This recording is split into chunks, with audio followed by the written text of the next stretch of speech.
এই টাকার পিছনে ছুটতে ছুটতে জীবনটাকে 5 ওয়াক্ত নামাজ পড়তাম, তারপর সব করতাম। আসলে চোখ বন্ধ করে যদি আমি তাকে বিশ্বাস করতে পারি কিংবা সে যদি আমাকে বিশ্বাস করতে পারে, ওই বলার লেভেলে কি সে আছে কিনা আমি সেটাও আসলে ইম্পর্টেন্ট। আফ্রিদির জন্য দোয়া করেন। সবাই অনেক টেনশন করতেছেন দেখে আমি যাওয়ার আগে আমি 10 মিনিট চেয়ে নিয়েছেন, বসে একটু লাইভ করে যাই। হাজত বাস করছে আফ্রিদি। একটা সময় রম রমিয়ে টাকা ইনকাম করেছে, অনেক সেবা করতেও তাকে দেখা গিয়েছে।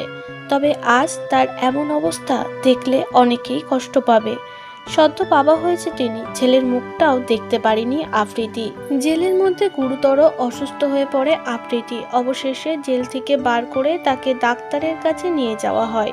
সদ্য বিবাহিত বউ এবং ছোট সন্তান ফেলে মাসের পর মাস জেলেই কাটিয়ে দিচ্ছে আফ্রিদি। জানা গিয়েছে তার শরীরের অবস্থাও ভালো না, তিনি গুরুতর রোগে আক্রান্ত, তাই বারবার তিনি অসুস্থ হয়ে পড়ছে। এর আগে আফ্রিদির বাবা জেলে গেছে, তার পরপরই আফ্রিদিকে গ্রেপ্তার করেছে।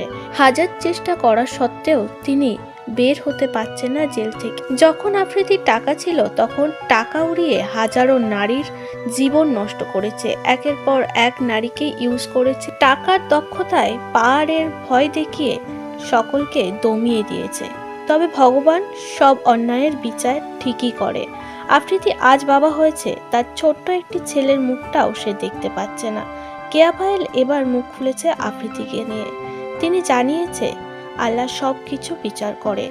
একটা সময় আমি আফ্রিদিকে অনেক ভালোবাসতাম, আমি 5 ওয়াক্ত নামাজ পড়তাম, কিন্তু তার মূল্য সে দিতে পারেনি। আমি কেন?